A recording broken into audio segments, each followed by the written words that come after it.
Welcome to learn advance. आज के इस वीडियो में हम chapter number 1 crop production and management को कवर करेंगे। ये आपकी 8th क्लास की साइंस का फर्स्ट चैप्टर होगा। हमने इस चैनल पे 6th क्लास की पूरी साइंस एंड 7th क्लास की साइंस कंप्लीट कर दिया है। आई होप अगर आपको वो वीडियोस हेल्पफुल लगी तो मैं अदर सब्जेक्ट की भी वीडियो जरूर इस चैनल पे डालूंगी। Let's start. Paheli and Bujho went to their uncle's house during the summer vacation. Paheli और बुझो उनके अंकल के घर पे गए उनकी गर्मियों की छुट्टियों में। Their uncle is a farmer. उनके अंकल क्या थे? एक किसान थे। One day they saw some tools like खुरपी, cycle, sickle, shove, plug etc in the field. उन्होंने कुछ औजार देखे, खुरपी, सिकल, शोव, प्लग और भी बहुत कुछ खेत के अंदर। सो बुझो कहता है want to know where and how we use this tool. Bujho कहता है कि हमें ये जो टूल्स है वो कहाँ पे और कब इस्तेमाल करने हैं। You have learned that all living organism required food. तुमने ये पढ़ाई होगा कि जितने भी लिविंग ऑर्गेनिजम्स हैं सभी को कौन कह रही हूँ, फूड चाहिए। Plants can make their own food themselves। जो प्लांट्स होते हैं अपना खाना खुद बना सकते हैं। Can you recall how green plant synthesise their own food. क्या तुम इस चीज को याद कर सकते हो कि किस तरह से वो अपना खाना दोबारा बनाते हैं? सो animals including humans can not make their own food. जो जानवर होते हैं जिसके अंदर ह्यूमंस भी आते हैं वो अपना खाना खुद नहीं बना सकते। So where do animals get their food from. तो जो एनिमल्स होते हैं उनको उनका खाना जो है कहाँ से मिलता है? So but for first of all why do we need to eat food. हमें खाना क्यों ही खाना है? हमारा क्वेश्चन एक बनता है। So you already know that energy from the food is utilised by body for carrying out their various body functions such as digestion, respiration and excretion. हमने ये चीज बहुत अच्छे से पढ़ ली है, समझ लिया है कि हम खाना इसलिए खाते हैं क्योंकि जो हमारी बॉडी होती है उसको एनर्जी चाहिए होती है जो कि उसे फूड से ही मिलती है। अब एनर्जी क्यों चाहिए होती है? क्योंकि हमें डाइजेशन करना होता है। डाइजेशन मतलब जो खाना उसको पचाना होता है। रेस्पिरेशन सांस लेना, ठीक है, एक्सक्रीशन और भी बहुत कुछ। Then we get our food from plants और एनिमल्स और बोथ। हम या तो प्लांट से अपना खाना लेते हैं या एनिमल से, दोनों से। अब एनिमल में क्या आता है? देखो कुछ लोग होते हैं वो नॉनवेज खाते हैं, डायरेक्ट एनिमल को खा लेते हैं। सेकंड, एनिमल से जो मिल्क मिलता है उसे खाना, या फिर जो एनिमल में ही मतलब वैसे वर्ड होती है हैंस, लेकिन बेसिकली हम उसको एनिमल की साइड लेके चल रहे हैं।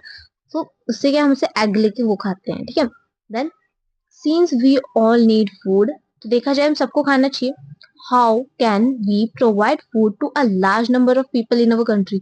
तो भला कैसे हम हमारी कंट्री में जहाँ पे इतने सारे लोग हैं उनको खाना प्रोवाइड कराएं, वो भी large number of people. Then we have पहेली that said food has to be produce on large scale. जो खाना होता है वो लार्ज स्केल पे प्रोड्यूस होता है। लार्ज स्केल मतलब बड़ी संख्या में या बड़ी मात्रा में। In order to provide food for a large population, regular production, proper management and distribution is necessary. So अगर हमें ऐसे इस तरह से लार्ज पॉपुलेशन के लिए खाना बनाना होगा तो वो रेगुलर प्रोडक्शन होनी चाहिए, उसके लिए प्रॉपर मैनेजमेंट होनी चाहिए, डिस्ट्रीब्यूशन भी होना चाहिए। फिर देखो एग्रीकल्चर प्रैक्टिसेस दैट से when plants of the same kinds are cultivated at one place on a large scale is called crop। तो क्रॉप क्या होते हैं? बेसिकली जब भी एक ही तरह के पौधे या एक ही तरह की फसल काफी बड़ी मात्रा में उगाई जाती है ना, उसको हम क्रॉप कहते हैं। क्रॉप मतलब फसल। For example wheat means that all plants grown in a field that are और wheat बेसिकली गेहूं की फसल। देखा जाए तो एक गेहूं कोई नहीं उगाता, पूरी उनकी जो है पूरी फसल होती है, ठीक है। कोई एक गेहूं का पौधा क्यों ही उगाएगा। देन हमारे पास दो तरह की क्रॉप्स आती है। सबसे पहले आता है हमारे पास खारिफ क्रॉप, देन आता है रबी क्रॉप।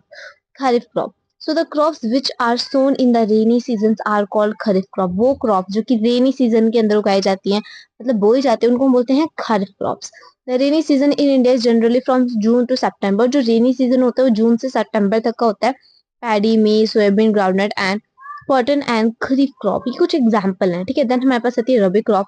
तो जो क्रॉप ग्रो करती है विंटर सीजन में, अक्टूबर से लेके मार्च, ये पूरा विंटर चलता है हमारा, लेकिन आज देखते हैं तो नवंबर में भी थोड़ी बहुत गर्मी ही है। Are called rabi crops. Example of rabi crops are wheat, gram, pea, mustard and linseed. Basically हमारे इंडिया में जो है दो तरह की क्रॉप्स है, आप समझ के खरीफ क्रॉप, रबी क्रॉप। खरीफ क्रॉप रेनी सीजन, रबी क्रॉप विंटर सीजन। टाइम आपको एक्यूरेट बता रखे कि जून से सितंबर, सेकंड अक्टूबर से मार्च। ठीक है, एग्जांपल्स भी दे रखे जो काफी ज्यादा इंपॉर्टेंट है, स्टार मार्क कर लीजिए, आपके एग्जाम के अंदर पूछे जाने के हाई चांसेस रखते हैं ये। Then basic practices of crop production, crop बनाने में जो बेसिक सी प्रैक्टिसेस होती है ना, मतलब बेसिक क्या होता है, सबसे पहले होता है preparation of A soil, soil को प्रिपेयर करना, सोइंग बीज बोना, एडिंग मैन्योर एंड फर्टिलाइजर। देखो मैन्योर फर्टिलाइजर को भी हम ध्यान से पढ़ेंगे, बेसिकली आप इन्हें ये समझ लो कि ये जो दोनों चीज है ना, वो ऐसे हैं जो कि प्लांट को हेल्प करते हैं ग्रो करने में। ठीक है, देन इरिगेशन, इरिगेशन का मतलब होता है पानी पहुंचाना। प्रोटेक्टिंग फ्रॉम वीड्स, वीड्स क्या होते हैं, जो अननेसेसरी अनवांटेड से प्लांट होते हैं ना, जंगली पौधे जिन्हें हम बोल सकते हैं, उनसे बचा के रखना हमारे पौधे को। वो क्यों, वो भी देखेंगे। देन हार्वेस्टिंग स्टोरेज, हार्वेस्टिंग मतलब हमारी फसल को काट लेना, स्टोरेज मतलब उसे कहीं संभाल के रखना।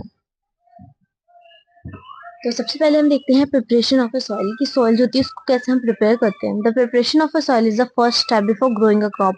किसी भी फसल को उगाने से पहले सबसे पहला हमारा काम होता है, one of the most important task in agriculture is to turn the soil loose in it. सबसे इम्पोर्टेंट होता है ये कि जो हमारी सॉइल है ना उसको लूज करना। लूज करने का क्या मतलब है, देखो जो सॉइल इस तरह से खुरखुरी खुरखुरी सी होती है ना, वो अच्छी नहीं होती, आपको भी पता है ना, जिसके अंदर इस तरह से टैक्स आ रखे हो, वो सॉइल बिल्कुल भी अच्छी नहीं होती है।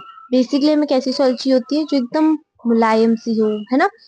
Then this allows the roots to penetrate deep into the soil. अगर इस तरह की सॉइल रहेगी एकदम लूज लूज सी, तो क्या होगा, जो भी हमारा प्लांट ग्रो करेगा ना, उसकी रूट्स अच्छे से फैल पाएंगे और वो अच्छे से ग्रो कर पाएगा। देन इसके बाद हम देखते हैं tiling and plugging. So the process of losing and turning of the soil is called tiling and plugging. क्या कहा जा रहा है, जो प्रोसेस है ना, जब हम जो सॉइल है उसको लूज कर रहे हैं, ठीक है, मतलब उसको सही कर रहे हैं, तो उसको हम बोलते हैं टाइलिंग एंड प्लगिंग। इसके बाद this done by using plug, plug को इस्तेमाल करके हम ये चीज कर सकते हैं। देन आता है agriculture implement, basically the plug. Plug कुछ इस तरह से दिखता है, उसके पार्ट्स के बारे में भी आपको अच्छे से बता रखे हैं यहाँ पे। Then we see plough shaft. So plough क्या होता है, plough is been use since ancient time, ancient time से इस्तेमाल करता आ रहा है टाइलिंग ऑफ द सॉइल के लिए। Adding fertiliser to the crops, removing weeds and turning the soil. मतलब इतने सारे कामों के लिए प्लग इस्तेमाल होते हैं, सिर्फ एक काम के लिए नहीं इस्तेमाल होता, उसके अंदर आप फर्टिलाइजर भी ऐड कर सकते हो, क्रॉप के अंदर जितने भी अननेसेसरी जंगली पौधे होते हैं, वीड्स वगैरह, उन्हें रिमूव कर सकते हो। This is made of would and is drawn by a pair of bulls or other animals, horse and camels. It contain a strong triangular iron strips called plug shear. The main part of the plug is a long log of wood which is called plug shaft. Basically इसके अंदर जितनी भी बातें थी वही आपको बताएगी। फिर हम देखते हैं हुए। So it is a very simple tool, काफी साधारण सा ये औजार है, which is used for removing weeds, जो कि इस्तेमाल किया जाता है weeds को रिमूव करने के लिए। देन इसके बाद हम देखते हैं कि ये इसके बाद हम देखते हैं कि it has a long rod of wood or iron. A strong board and bent plate of iron is fixed to on of its end and work like a blade. It is pulled by animal. तो कुछ इस तरह से हमारा हुई दिखता है, जिसके पार्ट्स के बारे में आपको बता दिया, जो कि पुल किया जाता है एनिमल की उससे। Never cultivator, now days plugging is done by tractor driven cultivator, tractor से आजकल प्लगिंग हो जाती है। ठीक है, सोइंग, सोइंग क्या होता है, sowing is an important part of a crop, काफी महत्वपूर्ण हिस्सा है फसल का, फसल की प्रोडक्शन में। So before sowing good quality, clean and healthy seeds of good variety are selected. Farmers prefer to use seeds which give high yield. High yield का मतलब होता है जो ज्यादा उनको फसल दे। तो सोइंग का मतलब क्या होता है, बीज बोना। और बीज बोने से पहले जितने भी किसान वगैरह होते हैं वो इस चीज का ध्यान रखते हैं कि जो वो बीज ले रहे हो काफी ज्यादा हेल्दी हो, अच्छी क्वालिटी के हो, और उनको लास्ट में वो अच्छी फसल भी दे। Then selection of seeds, activity 1 के अंदर देखते हैं ट्रेडिशनल टूल। ट्रेडिशनल टूल कहते हैं tool use traditionally for sowing seeds is shaped like a funnel. Funnel की जैसे शेप होती है कुछ इस तरह से। the seeds are filled into the funnel, passed down the through 2 or 3 pipes having shafts and these and presses into the soil and place। तो basically ऐसा क्या होता है कि हमें प्रॉपरली इस टूल की जरूरत पड़ रही है, इवन हमें जो है बीज ही बोना है सिर्फ। वैसे इसलिए क्योंकि आप ऐसे तरह से कहीं पे भी बीज नहीं बो सकते, है ना। इस तरह से जब ये बड़े होंगे, इनकी जड़ें होंगी आपस में उलझेंगी और ये ग्रोथ नहीं कर पाएंगे। तो इसलिए क्या होगा, जितने भी हमारी फसल में जितने भी हमारे प्लांट्स हैं उनको प्रॉपर जगह देनी हैगी, प्रॉपर डिस्टेंस पे लगाना है, ताकि कल को उनकी रूट्स वगैरह आए, वो ग्रो कर रही हो तो उनको उनकी प्रॉपर जगह मिले फैलने के लिए, बढ़ने के लिए, राइट, हमें फूड देने के लिए, कुछ इस तरह से। Then we see a seed drill. That's nowadays the seed drills is used for sowing with the help of a tractor. मतलब ट्रैक्टर के अंदर ही इसको लगा दिया जाता है।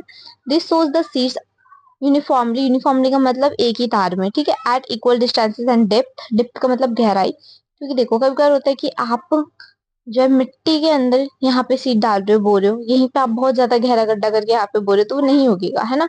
इस तरह पे आप हिसाब से लगाओगे तभी होगेगा। देन वी सी कि this protect seeds from being eaten by birds. इससे क्या होता है कि जो पक्षी वगैरह होते हैं वो सीड्स नहीं खा पाते। Sowing by used using a seed drill saves times and labour. जो क्या होता है सीड ड्रिल से टाइम भी बचता है और लेबर भी कम लगते हैं। Then adding manure and fertilizer. Manure and fertilizer are the substances which are added to soil to form of nutrients for the healthy growth of plants are called manure and fertilizer. Plants की healthy growth के लिए हम manure and fertiliser का इस्तेमाल करते हैं। आगे हम इनके प्रॉपर एकदम बिल्कुल मैं बोलती हूँ प्रॉपर डिफरेंसेस देख लेंगे, टेबल भी है हमारे पास आगे। Then we see another method of replacing the soil with nutrients is through crop rotation. Basically क्या होता है, जो हमारी सॉइल है, ठीक है, उसके ऊपर आप एक फसल उगा रहे हो, ठीक है, आपने उसको हार्वेस्ट कर लिया, काट लिया, देन उसी सॉइल पे आप दूसरी फसल उगा रहे हो। इससे क्या होगा, जो आपकी सॉइल है, आप तो ये फसल हटा दोगे, है ना, तो क्या होगा, जो आपकी सॉइल है वो बंजर हो जाएगी, है ना, बंजर हो जाएगी। तो इसके लिए क्या होता है, क्रॉप रोटेशन होता है। क्रॉप रोटेशन में बेसिकली ज्यादा कुछ नहीं होता, इसके अंदर हम डिफरेंट डिफरेंट क्रॉप लगाते हैं और बहुत टाइम देते हैं उनको कि वो दोबारा से रिप्लेनिश हो जाए। रिप्लेनिश का मतलब वो अपने न्यूट्रिएंट्स को दोबारा से ऑब्जर्व कर पाए। अब हम देखते हैं difference between fertiliser and manure. तो जो फर्टिलाइजर होता है वो मैन मेड होता है, ठीक है, इनऑर्गेनिक सॉल्ट होता है। जो मैन्योर होता है नेचुरल होता है और जो ऑब्टेन किया जाता है decomposition of a cattle Dang and plant residues. तो फर्टिलाइजर प्रिपेयर किया जाता है फैक्ट्री में, मैन्योर प्रिपेयर किया जाता है फील्ड में। फील्ड मतलब खेत वगैरह में रहता है। जो फर्टिलाइजर होता है does not provide any humus to the soil. जो फर्टिलाइजर होता है किसी भी तरह की नमी नहीं पहुंचाता है सॉइल को, और जो मैन्योर होता है बहुत सारी नमी पहुंचाता है। Fertiliser rich in plants nutrients like, so here we start. Manure is relatively rich, less rich in plants nutrients. जो मैन्योर होता है काफी ज्यादा कम रिच होता है प्लांट न्यूट्रिएंट्स में, क्योंकि बेसिकली वो इतने हमें न्यूट्रिएंट्स नहीं प्रोवाइड करवा पाता प्लांट को जितने की फर्टिलाइजर करवा पाता है। लेकिन देखा जाए तो जो मैन्योर होता है वो ज्यादा सही रहता है एज कम्पेयर टू फर्टिलाइजर। इसके बाद एडवांटेज ऑफ मैन्योर, इसके अंदर देखिए it enhance the water holding capacity of the soil. मतलब जो सॉइल होती है मिट्टी, उसके अंदर पानी को रोकने की क्षमता बढ़ा देता है। It makes the soil porous due to which exchange of gases become easy. Gas exchange easy हो जाता है सॉइल के अंदर क्योंकि उसको पोरस बना देता है। Then it increase the number of friendly microbes. Microbes अभी हम आगे नेक्स्ट चैप्टर में पढ़ेंगे, micro organism of friend. Then it improve the texture of the soil. Soil के टेक्सचर को भी इम्प्रूव करता है। देन हम देखते हैं इरिगेशन। इरिगेशन क्या होता है, basically supply of water to crops regular interval is called irrigation. Basically कुछ नहीं, हमारी फसलों तक पानी पहुंचाना, वो भी अलग अलग समय पर बिल्कुल प्रॉपरली, उसको इरिगेशन कहते हैं।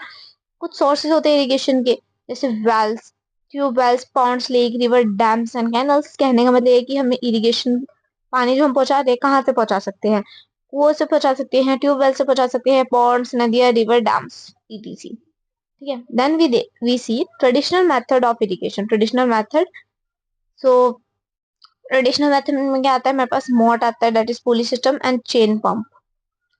इसके बाद हम देखते हैं थिकली एंड रातक river system, fig 1.4, that is this.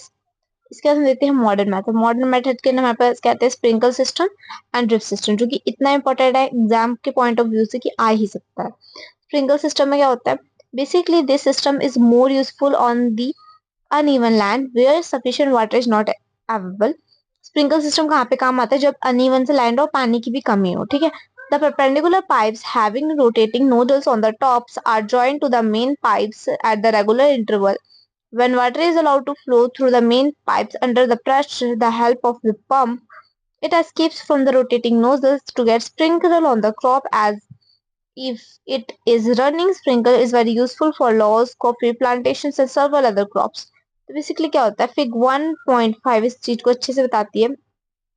ए 1.5 ए तो कुछ इस तरह से प्रॉपरली जो हमारा स्प्रिंकल सिस्टम है, स्प्रिंकल जैसे उसका नाम है वैसे वो वर्क भी करता है, स्प्रिंकल करते हुए पानी पहुंचाता है। Then we see drip system. Drip system कुछ नहीं होता है बेसिकली इतना, मतलब जहाँ पे बहुत ज्यादा शॉर्टेज होती है ना पानी की, वो ड्रिप सिस्टम यूज करते हैं। वो क्यों, अभी हम देखते हैं।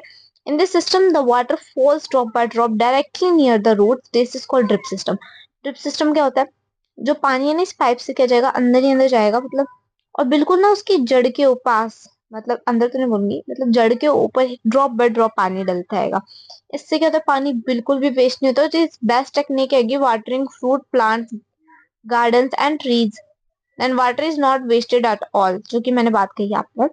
इसके बाद हम देखते हैं प्रोटेक्शन फ्रॉम वीड्स। तो वीड्स क्या होते हैं, in a field many other undesirable plants may grow naturally along with the crop. These undesirable plants are called weeds. वो पौधे जो हमें नहीं चाहिए होते उनको हम बोलते हैं वीड्स, मतलब जंगली पौधे। अब ऐसा क्यों, अब मान लीजिए यहाँ पे आपका प्लांट है, ठीक है, बगल में कोई दूसरा वीड उग गया, तो क्या होगा, जो भी पानी आप इसको दोगे, जो भी मैन्योर फर्टिलाइजर आप इस पे डालोगे, आप डाल तो इस पे रहे हो, लेकिन क्या होगा, ये बगल में होगा तो ये इसमें से ले लेगा। ठीक है, तो क्या है, इसका तो आपको कोई काम नहीं, आपको तो ये वाला चाहिए ना, तो हम इसको हटा देंगे और इसी को हम बोलते हैं वीड। क्या बोलते हैं, वीड। इसके बाद हम देखते हैं weedicides. So weeds are controlled by using certain chemicals called weedicides. अब देखो जो weeds है ना उनको हम केमिकल्स की हेल्प से भी रोक सकते हैं, जिनको हम बोलते हैं weedicides। इसके बाद हम देखते हैं हार्वेस्टिंग। हार्वेस्टिंग क्या होता है, so harvesting of a crop is an important task.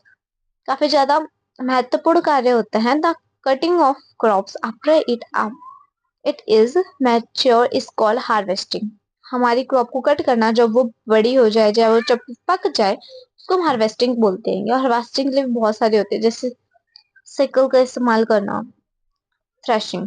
Threshing क्या होता है, जिसके अंदर हम जो गेन होता है, the grain seed need to be separated from the chaff. This process is called threshing. जो हमारा गेहूं होता है उसके उसके छिलके से अलग करने वाले उस प्रोसेस को हम थ्रेशिंग बोलते हैं। जरूरी नहीं हम गेहूं को ही अलग करें, it can any other. Then we see winnowing. So winnowing यहाँ पे दूसरी वाली है। Farmers with small holding of lands do the separation of grain and chaff by winnowing. You have learned studied this in class 6. Class 6 के अंदर आपने winnowing के बारे में पढ़ा, लेकिन यहाँ पे winnowing की एक प्रॉपर मशीन है, ठीक है। Then we say storage. Storage क्या होता है, storage of produce is an important task. जो भी आपने फसल उगाई है उसको स्टोर करके भी रखना भी बहुत इंपॉर्टेंट है, क्योंकि जो फसल है साल में एक बार ही उगती है, लेकिन हम उसे पूरे साल किस तरह से कंज्यूम कर सकते हैं, सिर्फ और सिर्फ स्टोरेज की वजह से। सो स्टोरेज में इसलिए रखने के लिए हमें सेफ रखना पड़ता है हमारी क्रॉप को, मॉइस्चर से, इंसेक्ट से, रैट से, माइक्रो ऑर्गेनिज्म से। तो इसके लिए क्या होता है, हमारे पास बहुत सारे ना ऐसा के गोदाम होते हैं ये, ठीक है, वहां पे हम क्या करते हैं, हमारी जितनी भी फसल होती है उनको स्टोर करके रखते हैं। So farmers store grains in jute bags or metallic bins. However, large-scale storage of grains is done in silos and granges to protect them from the pest and rust insect. Then we see animal husbandry. So similarly, animals reared at homes or in farms have to be provided with a proper food, shelters and care. When this is done on a large scale is called animal husbandry. जब भी हम जो है properly animals को खाने पीने रहने की जगह दे, वो भी लार्ज स्केल पे, उसको हम एनिमल हस्बेंड्री बोलते हैं। सो इसी के साथ हमारा चैप्टर कंप्लीट हो जाते हैं। जितने भी की वर्ड्स है वो सभी हमने कर लिए हैं, और जितनी भी डेफिनेशन है आई होप आपको समझ आ गई होगी। और ये चैप्टर बहुत ईजी है, आप इस वीडियो को दोबारा से रिपीट करके भी देख सकते हो, कुछ डिफिकल्ट नहीं, बहुत सिंपल है। इसके बाद भी अगर आपको कोई डाउट हो आप कमेंट सेक्शन के अंदर पूछ सकते हैं। Thank you for so much, and make sure to like and subscribe my channel for more videos.